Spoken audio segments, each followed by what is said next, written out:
Bienvenidos al 7º episodio del podcast de Os de Pin. Hoy tenemos un temón que me encanta y tengo conmigo al doctor Gabriel Martino. Él es neurólogo infantil, es expresidente de la Sociedad Argentina de Neurología Infantil y además es parte del equipo interdisciplinario del Centro Incluir Os de Pin. Bienvenido, Doc. Qué temón hermoso que tenemos hoy. Bueno, un gusto estar acá. Igual recibirte, hermoso. Qué lindo hablar de las infancias, de la neurodiversidad y la neurodivergencia, que no es lo mismo, ¿no? Que no es lo mismo, exactamente. Sí, y además es un tema muy relevante hoy en día por varias razones. En general es bueno anteponerlos porque son dos conceptos bastante diferentes que pueden confundirse o pueden generar confusiones. La neurodiversidad es un concepto que hoy en día manejamos desde la neuropediatría como un concepto central. ¿Por qué? Porque la infancia, el ser humano, viene con un bagaje,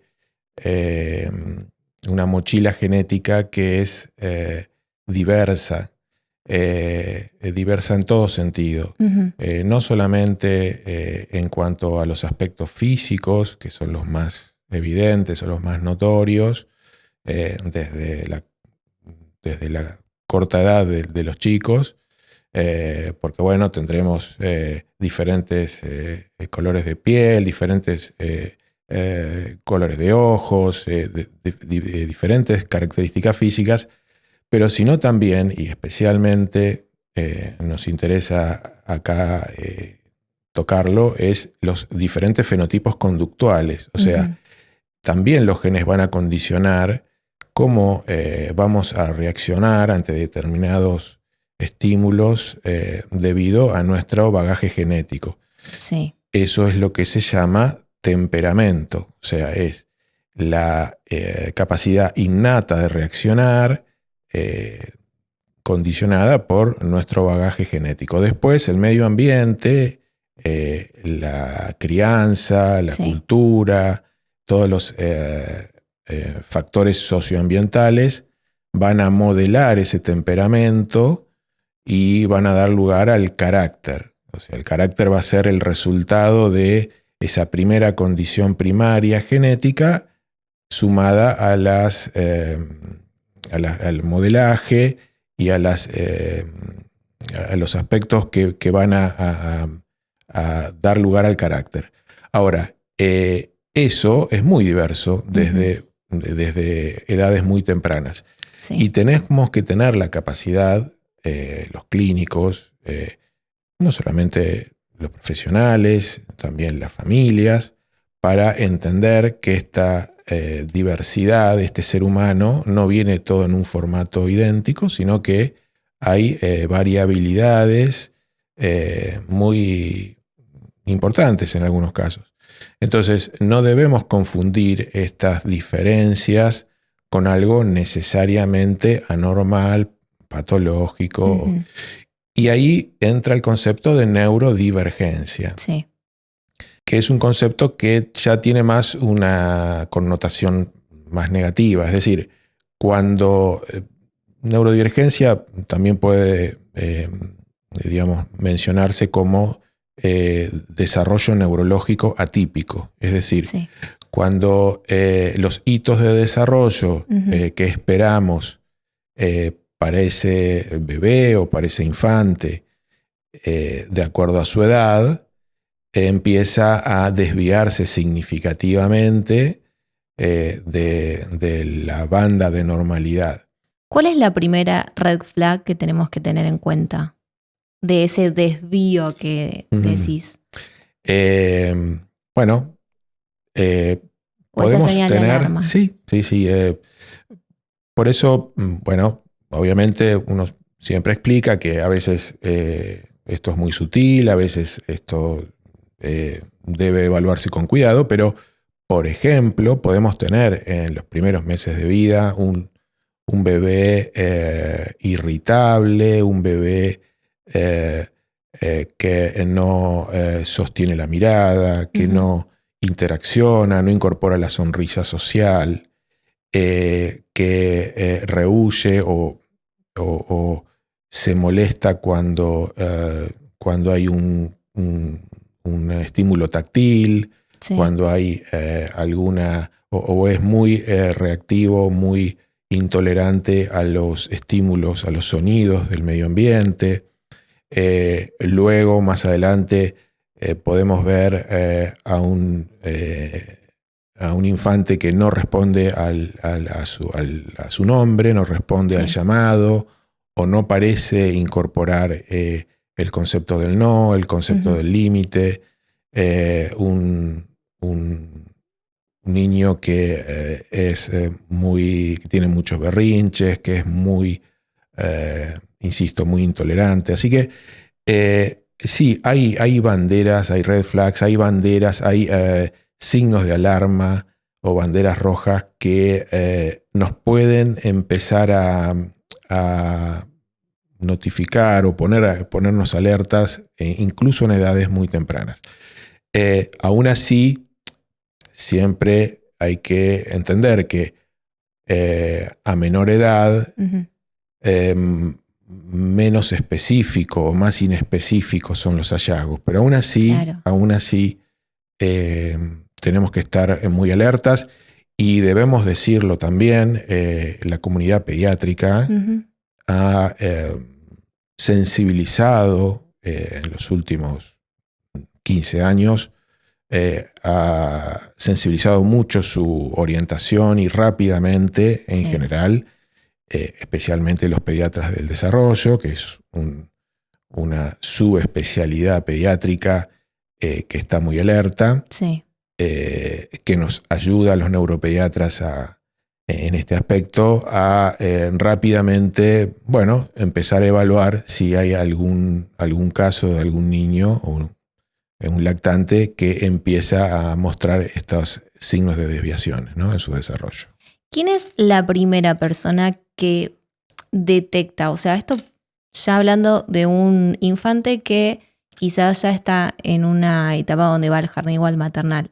Viene como de esa primera etapa donde capaz la maestra ve algunas cuestiones y de ahí deriva en pediatra y de ahí al neurólogo.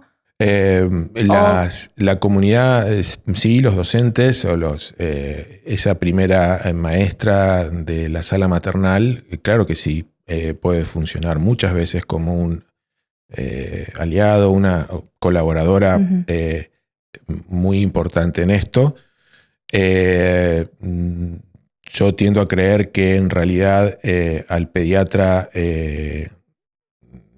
debiera llamarle la atención incluso antes del ingreso a una sala maternal. O sea, hay un periodo de desarrollo crítico que creo que debemos mencionarlo aquí, que es el que va desde los 9 meses a los 20 meses. Ese es un periodo crítico de neurodesarrollo, un periodo fundamental. Es decir, estamos hablando de una etapa donde los chicos logran la deambulación independiente y aparte de eso empiezan a desarrollar no solamente pautas psicomotrices más complejas, sino que también empiezan a modular en forma muy preliminar sus impulsos, sus emociones. Entonces empieza una interacción social,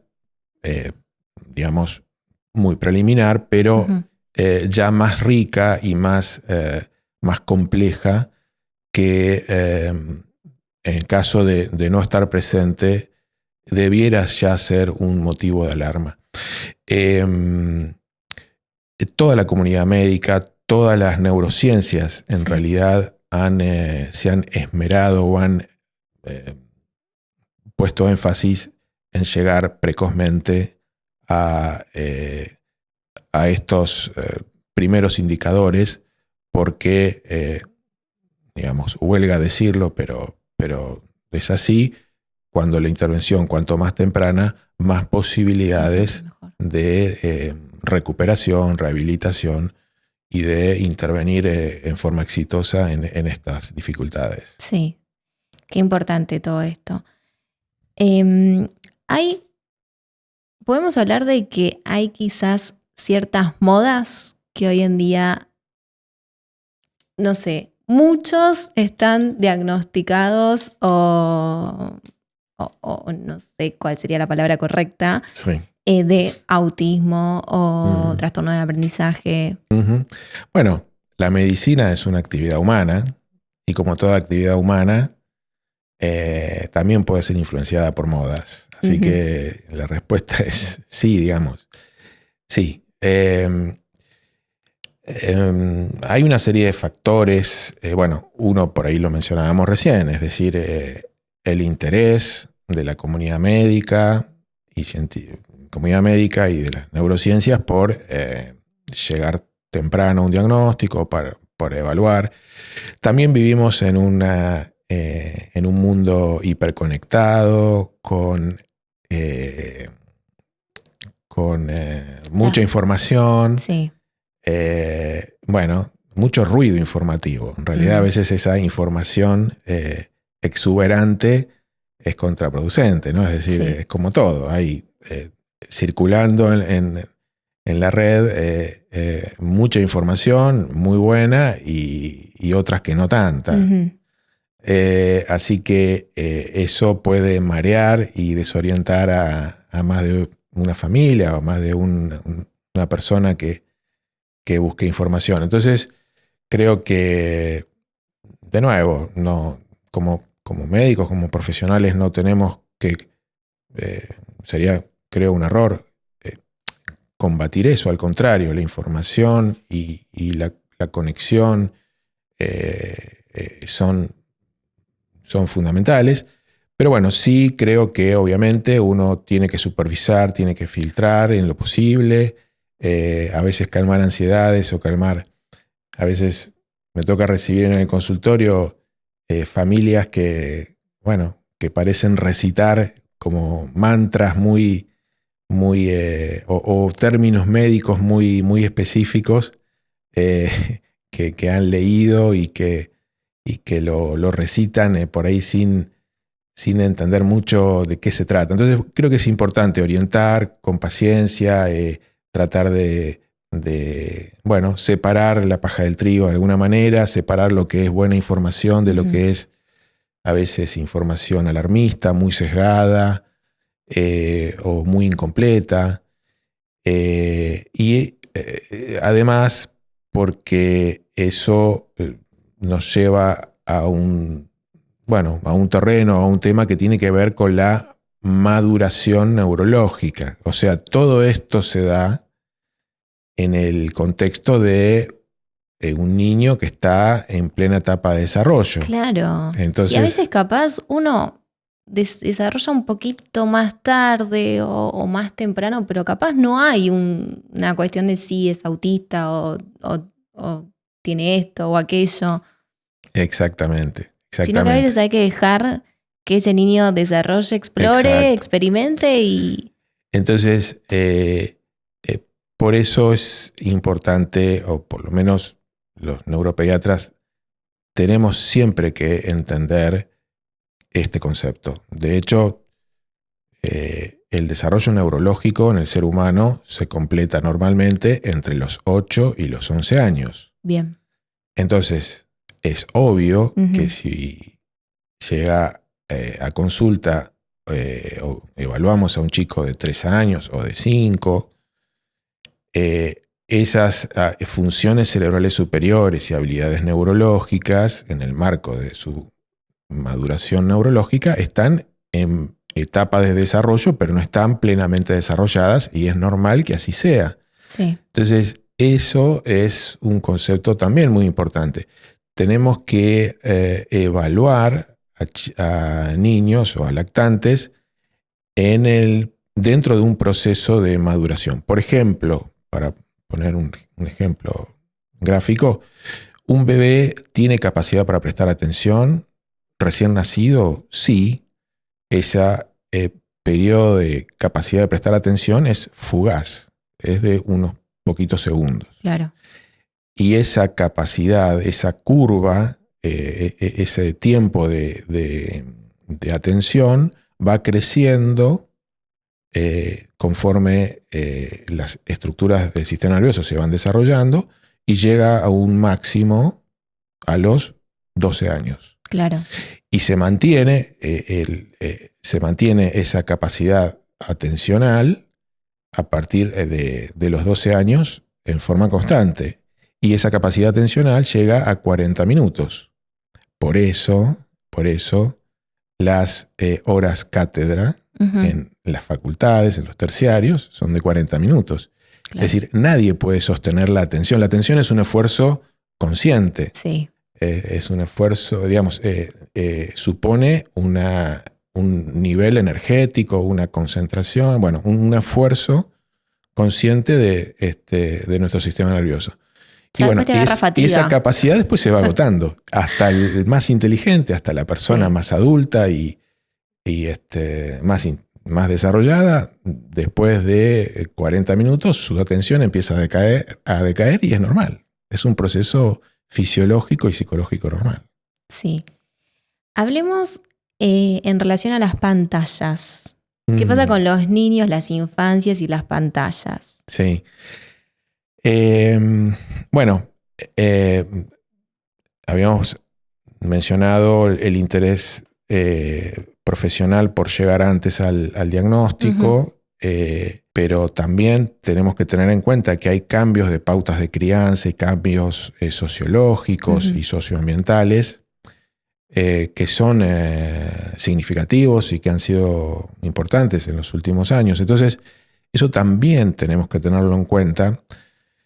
Específicamente en el caso de las pantallas, vivimos inmersos en una sociedad totalmente digital. Totalmente digital, hipertecnológica.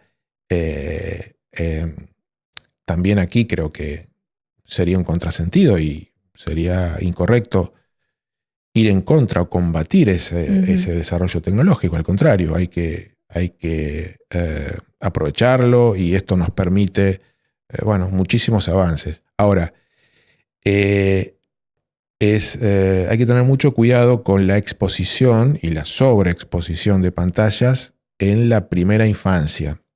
En realidad, la sobreexposición de pantallas es, digamos, nociva para cualquiera, pero muy especialmente debemos considerarlo en el caso de la primera infancia. ¿Qué sería de edad?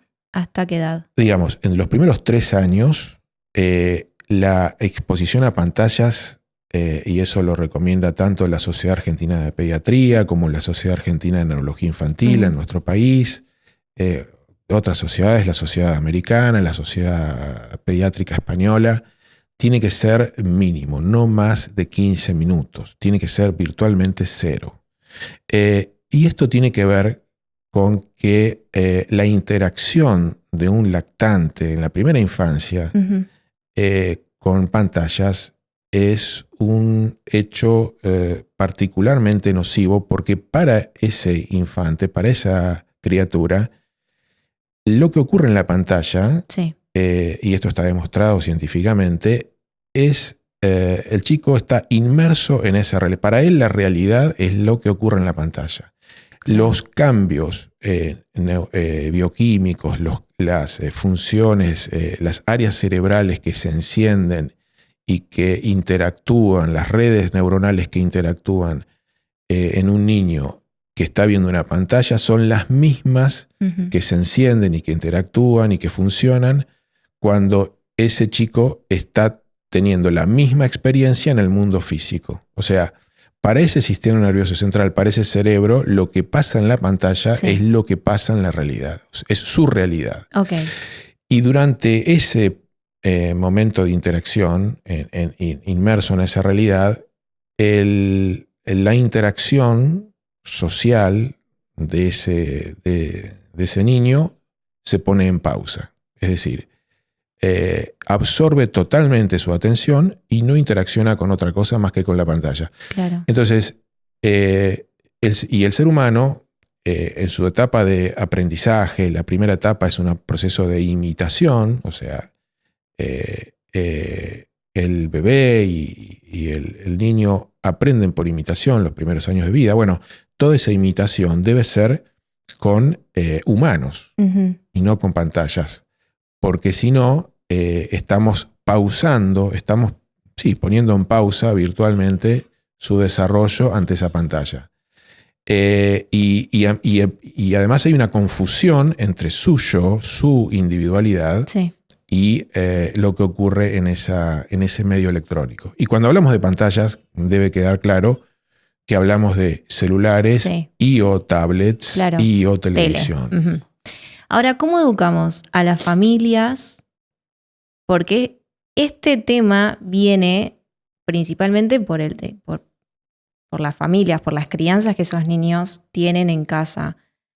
Hoy, con los tiempos que corren, con lo difícil que es criar, tenés que trabajar, cocinar, llegas a tu casa tarde, tenés que darle la comida, hacer la vianda, bañarlo, acostarlo. Y en el medio, uno es como va la tele, la tablet, el celular, tomá, dejá de llorar que necesito hacer cosas. Entonces, qué importante es la educación, obviamente tener un hijo es una responsabilidad enorme, pero cuánta responsabilidad tenemos que tener para saber que la pantalla no. Sí. Y es un tema resbaladizo, pero uno como especialista está obligado también a decirlo, o por lo menos, por supuesto, uno no puede modelar o no puede imponer formas de crianza o condiciones laborales, porque no corresponde, pero sin embargo uno, y me sumo a tu reflexión, uno debe decirlo y debe marcarlo como factores que influyen en todo lo que estamos hablando. Es decir, un bebé necesita calidad de interacción con sus padres. Y el estímulo, o sea, hay una falsa idea de que, una pantalla lo estimula y le puede ayudar a contar. Sin embargo, esto es una pobre interacción la que se puede lograr a través de una pantalla. Un chico en los primeros años de vida, y no me refiero, porque incluso si uno piensa en un nivel inicial, en una sala de un jardín, ya estamos por ahí hablando de 2, 3, 4 años. Para arriba. Me refiero a los primeros meses de vida, los primeros 2 años de vida, año y medio, fundamental. Contar un cuento, interaccionar, que el bebé empiece a entender los diferentes tonos de la voz de su familia cercana, que pueda comprender, investigar por sí solo cuando empieza a deambular diferentes texturas, y que empiece a entender el valor del no, aunque eso genere algún berrinche transitorio.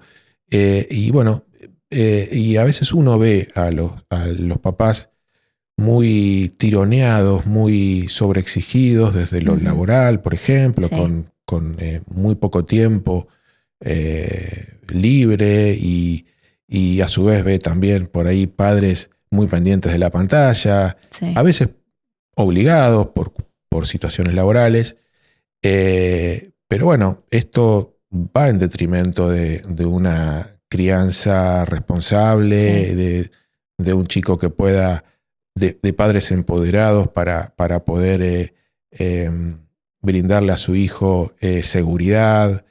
Y a veces el celular es un recurso rápido y que calma el berrinche del chico. Yo lo veo todos los días, tanto en el hospital como en mi consultorio. Uno trata de explicar que esa no es una buena interacción, que un chico tranquilo, supuestamente tranquilo o absorto delante de una pantalla no es una solución buena. Sí. Y que, bueno, vos también lo mencionabas, tiene que ver también con la responsabilidad de los padres, Sí. ¿no? Es decir, hay padres que, aún teniendo el tiempo, no le dan a veces un tiempo de calidad o no saben lo que es leerle un cuento a su hijo. Y bueno, Claro.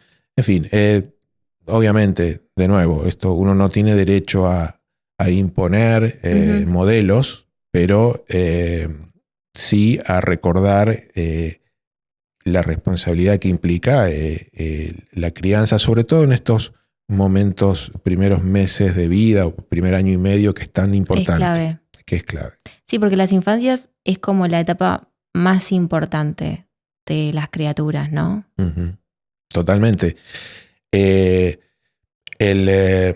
cerebro es el órgano que viene creciendo con mayor rapidez cuando un bebé nace. Tanto si nace a término como si nace prematuro, el cerebro crece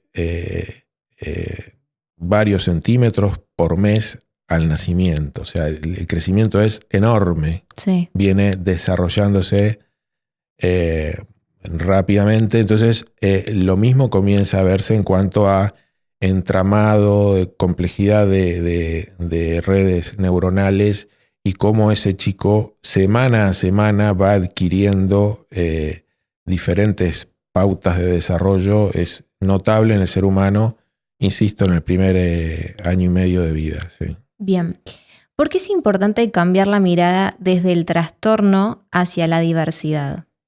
Sí, cuando, bueno, yo ya debo estar viejo porque cuando terminé mi especialización nos entrenaban para diagnosticar trastornos. Es decir, habíamos dejado la vieja etapa de la enfermedad o patología y habíamos pasado al concepto de trastorno, que era un poquito más suave, un poquito más light, un poco menos duro y estigmatizante.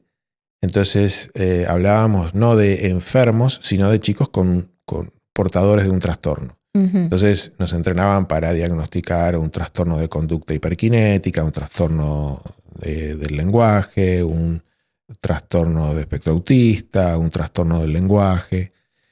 Y eso, resultó un gran avance.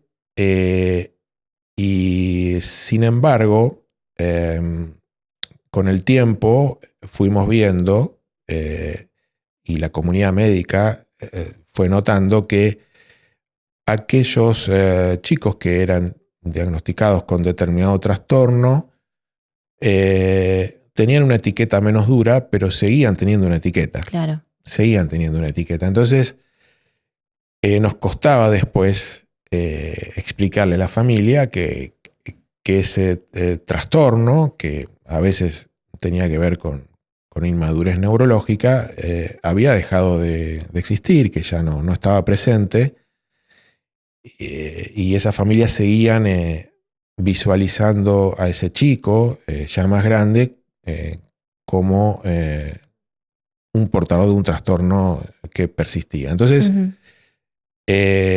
Ese concepto también ha sido dejado de lado en nuestra especialidad. Y además porque el concepto de trastorno es un concepto poblacional. Es decir, ¿qué quiero decir con esto? No es un concepto individual. O sea, un paciente no es un trastorno de déficit atencional con hiperactividad. Okay. Sino que cuando a veces explicamos eso, en realidad lo que el concepto es que ese paciente se desvía significativamente de los chicos o la población de su edad, de su grupo etario, se desvía tanto que aumenta la posibilidad, la probabilidad. O sea, el concepto es probabilístico porque es epidemiológico, poblacional. aumenta la posibilidad de que ese chico tenga determinado trastorno. Entonces, por eso y por esta etiqueta que nos costaba sacar, hemos ido dando vuelta a la página y hoy hablamos más de neurodiversidad, porque, de nuevo, la población infantil o el ser humano en general viene con diferentes características, sí, genéticas y socioambientales, y hasta ciertos límites eso es neurodiversidad y no debiera ser motivo de falsos diagnósticos o de etiquetas estigmatizantes que con el tiempo se borran. Entonces, por eso hemos en general pasado más a hablar de neurodiversidad. ¿1 de cada cuántos niños o niñas tienen divergencias? Si pensamos en desarrollo neurológico atípico, es decir, si hablamos del concepto de autismo, digamos, de lo que se considera trastorno de espectro autista, y ahí también permitime hacer una salvedad o un comentario, sí, porque, de nuevo, la ciencia en realidad va desarrollando conceptos, ideas, y a veces se va autocorrigiendo con el tiempo. claro. Y eso nos incluye obviamente a los médicos. Entonces, las primeras clasificaciones hablaban de un trastorno generalizado del desarrollo. Uh-huh.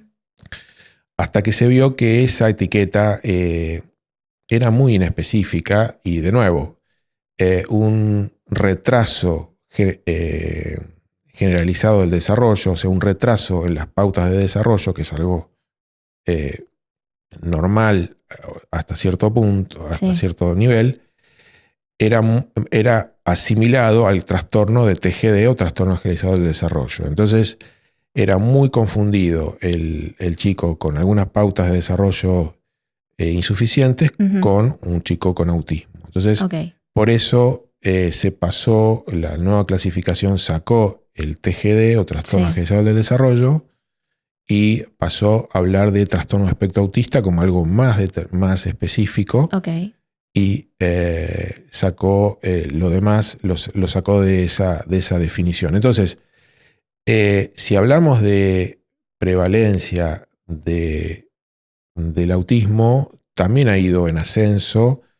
Cuando yo terminaba mi especialidad, se hablaba los primeros trabajos japoneses que habían alertado sobre estas dificultades del desarrollo en una sociedad nipona que había desarrollado en la década del 80 mucho los videojuegos, el anime y la crianza tecnificada de los niños, digamos, había empezado a observar que había 4 casos de autismo cada 10.000 recién nacidos vivos. O sea, un autista cada 2.500 recién nacidos vivos. Hoy en día se habla de un caso de autismo cada 65 recién nacidos vivos. O sea, el aumento de la prevalencia ha sido enorme, muy importante. Todavía discutimos desde la comunidad médica cuál puede ser cuáles son los factores. En realidad no hay un solo factor, esto es multifactorial.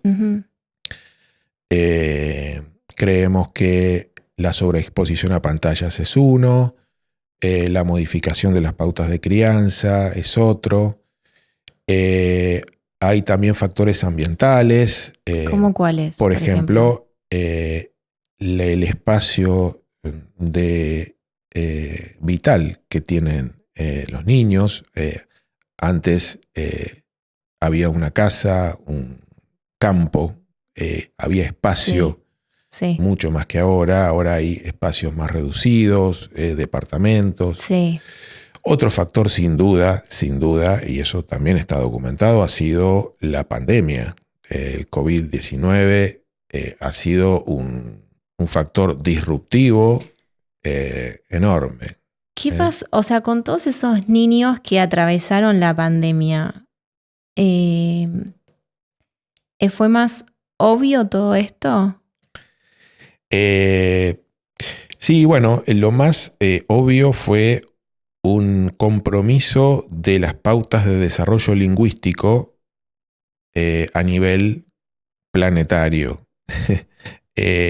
Bueno, y la razón de eso fue obviamente el aislamiento social unido a un aumento de exposición a pantallas, la imposibilidad o la restricción para circular o para estar en ambientes abiertos.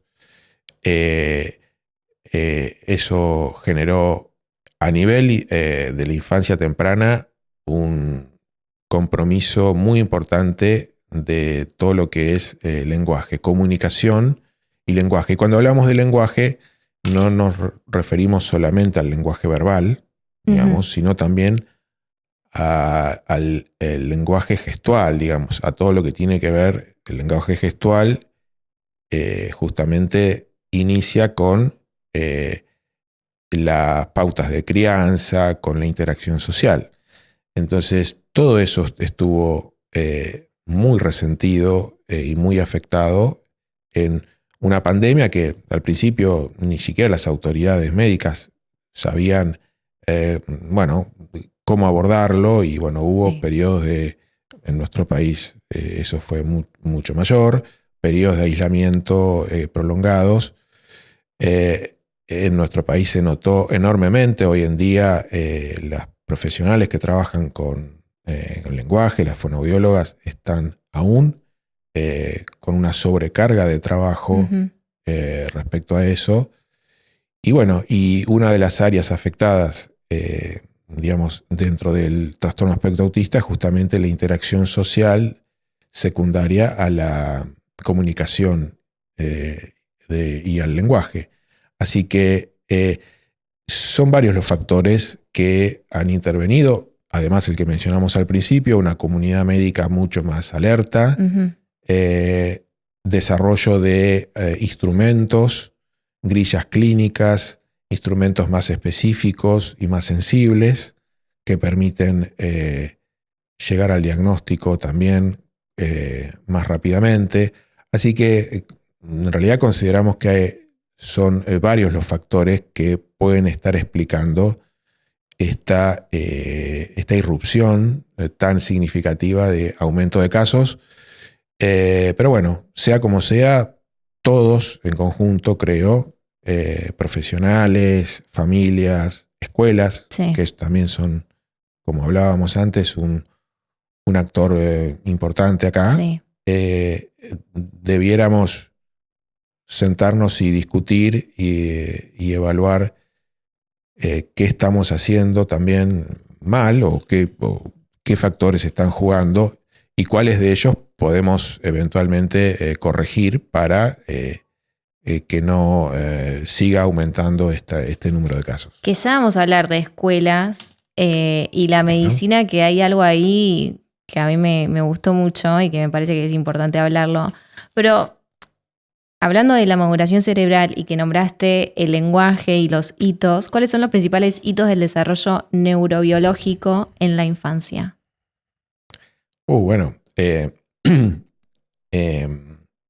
ahí es difícil verbalizarlo eso, explicarlo oralmente. En realidad hay muchas y muy buenas plataformas o textos, y además hay muy buenos profesionales que pueden ayudar en ese aspecto. Pero por mencionar algunos muy básicos. Hablábamos al principio de la mirada, sostener la mirada, la sonrisa social, sí. El sostén cefálico, el poder sentarse. Estamos hablando de pautas de desarrollo que se dan en los primeros 6 a 8 meses de vida. A los 9 meses debiera haber ya un acuse de recibo del llamado de los padres ante el nombre, claro. Y ante los primeros no, esto no se hace, no, o tener una modulación ante ese límite o ante el cambio de una entonación de sus padres, en la deambulación independiente que debemos tenerla, por lo menos en Argentina, entre los 9 meses y 1 semana y los 16 meses y 3 semanas. Siempre, digamos, explicando que las bandas de normalidad son eso, son bandas y que debemos ser cuidadosos en no poner límites rígidos o estrictos, porque si somos muy estrictos, corremos el riesgo y usamos una vara muy, muy, muy finita, muy rígida, se nos van a caer para un lado o para el otro casos y vamos a diagnosticar falsos patologías o dificultades cuando en realidad estamos por ahí en los límites de una banda de normalidad.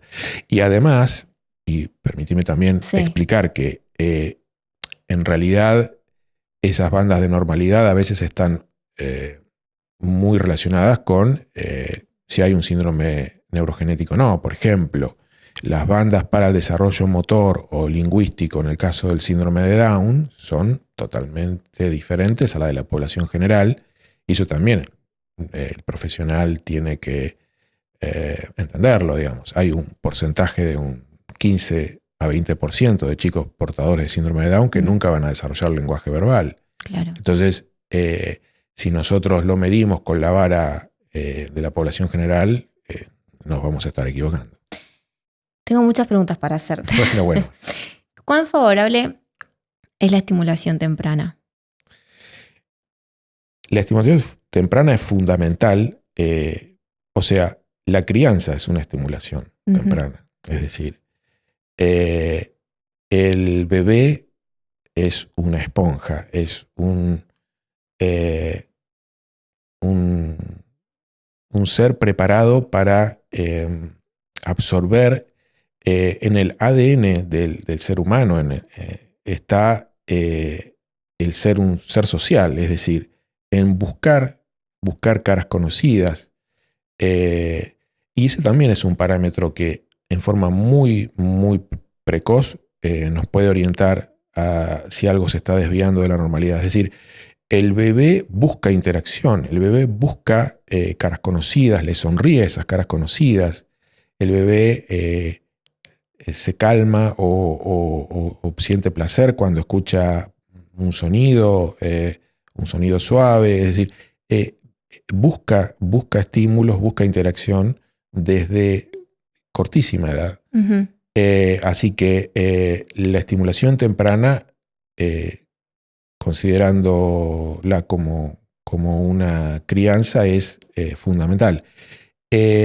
Sí puede haber a veces encontramos casos de sobreestimulación, sí. o digamos, exigencias a veces o varas muy altas de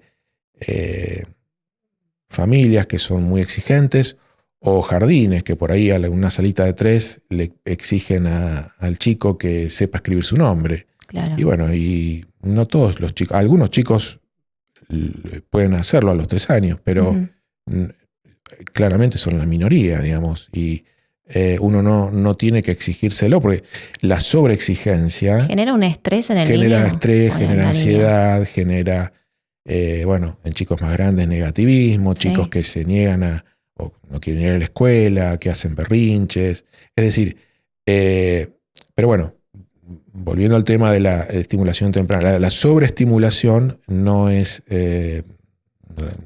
puede traer problemas. Claro, que después ese berrinche capaz uno lo lleva como, ay no, le pasa algo, y en realidad capaz es una manera de expresarse esa sobreestimulación que tiene y que quizás hay que aflojar un poco. Sí, sí. ¿Cómo relacionamos la epilepsia con el autismo? Bueno, es todo un capítulo muy interesante para los neuropediatras. Bueno, por razones que todavía están en discusión, los chicos que padecen de autismo, conforme van creciendo, aumentan la posibilidad de presentar epilepsia comórbidamente, digamos, como una condición asociada al trastorno de espectro autista. Y esa correlación puede llegar al 75%, es decir, casi las 3/4 partes de algunos subgrupos de pacientes con autismo termina desarrollando epilepsia o puede desarrollar epilepsia.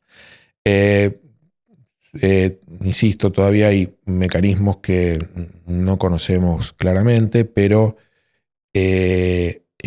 siempre que estamos ante un paciente que tiene trastorno de espectro autista, tenemos que seguir, dentro del seguimiento tenemos que evaluar la posibilidad de la aparición de crisis de tipo convulsivo.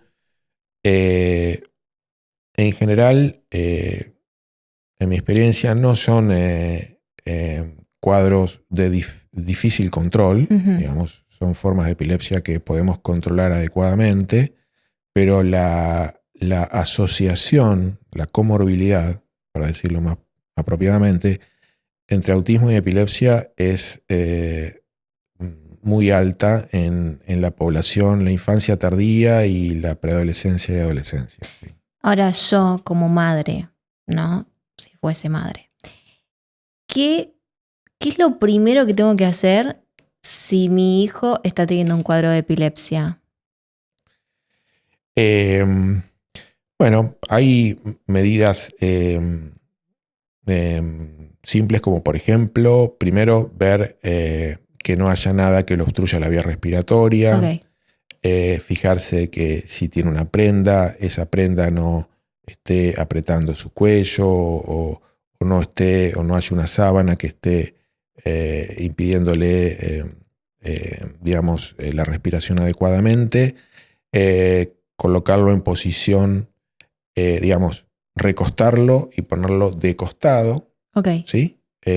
Para que no exista la posibilidad de que las secreciones puedan obstruir las vías respiratorias. Buscar que sea un lugar aireado, digamos, un lugar que no esté encerrado. Y bueno, impedir que haya algún movimiento pueda lastimarlo con algún objeto punzante o algo que esté en el ambiente. Y mientras eso ocurre, si hay alguien más o la misma persona, llamar a la emergencia médica. En general uno explica que esto no, digamos, no son todas las crisis, pero en general las crisis son autolimitadas, es decir, las crisis convulsivas duran unos minutos y luego cesan. Pero bueno, obviamente esto depende mucho, por supuesto, eso desde ya. Y aparte de eso, bueno, las causas y los mecanismos después deben evaluarse desde el punto de vista médico. Pero esa primera, en general, siempre que tenemos alguna familia con un niño que empieza a desarrollar estos episodios convulsivos, por supuesto, les damos estas pautas de alarma y de primeros auxilios. Y bueno, y siempre explicamos que hay que estar alertas. Pero bueno, en general son cuadros que son tratables con anticonvulsivos en forma relativamente exitosa y no son epilepsias de tan difícil control. Ok, bueno. Para hablar ahora un poco de educación. Habíamos tocado un tema de las escuelas, ¿no? Y la medicina, ¿no? Sí. Ahí hay como algo que hay opiniones diferentes, ¿puede ser? Sí, bueno, tocas un tema interesante por un lado y por otro lado arduo.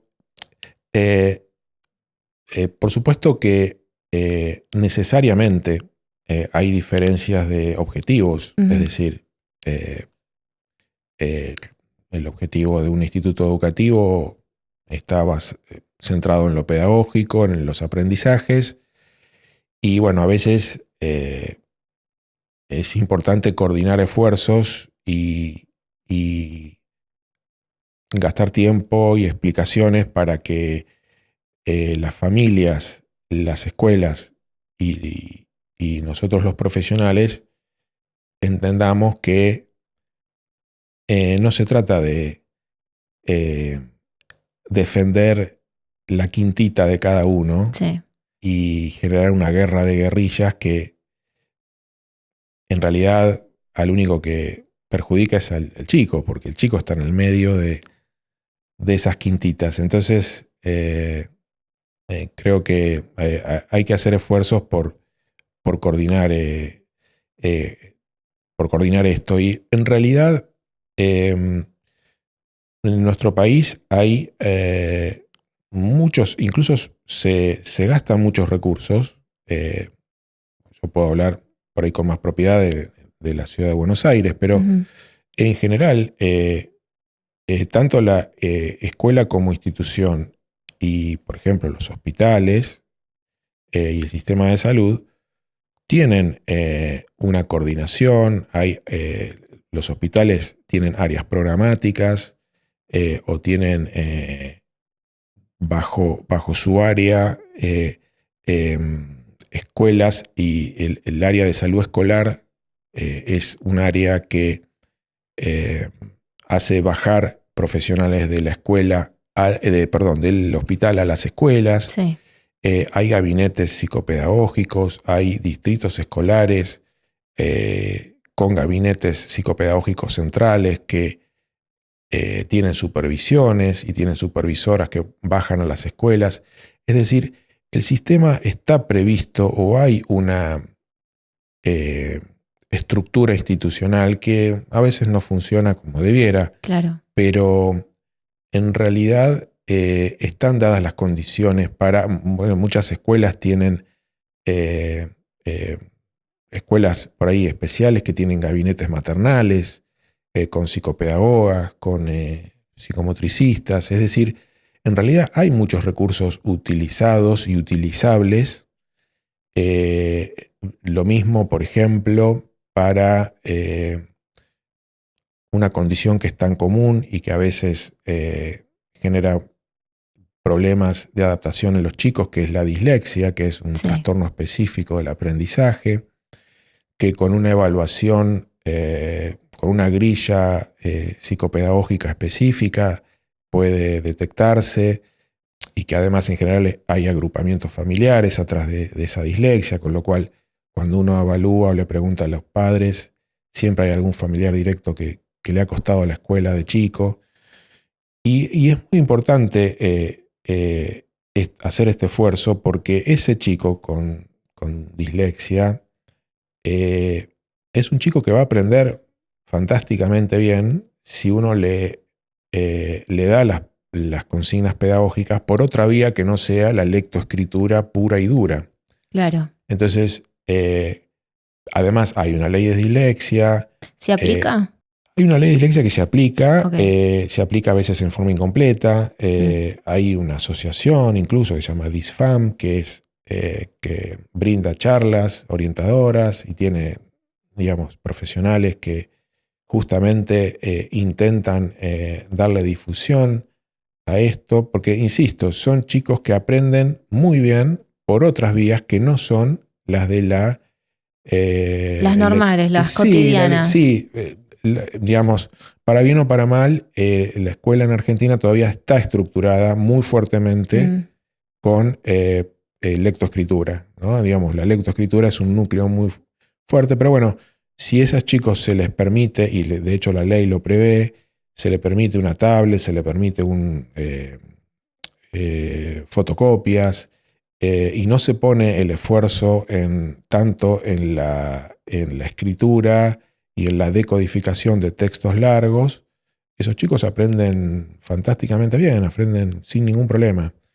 Entonces, por eso es importante la interacción y la coordinación de los esfuerzos entre las escuelas y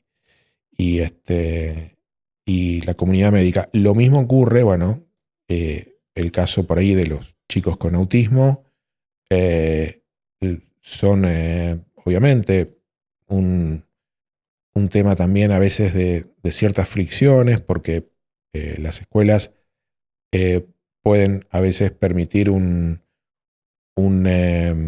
el ingreso de algún acompañante para mejorar la adaptación, tanto sea curricular como socioambiental de ese chico. Pero bueno, a veces eso es de difícil implementación y además,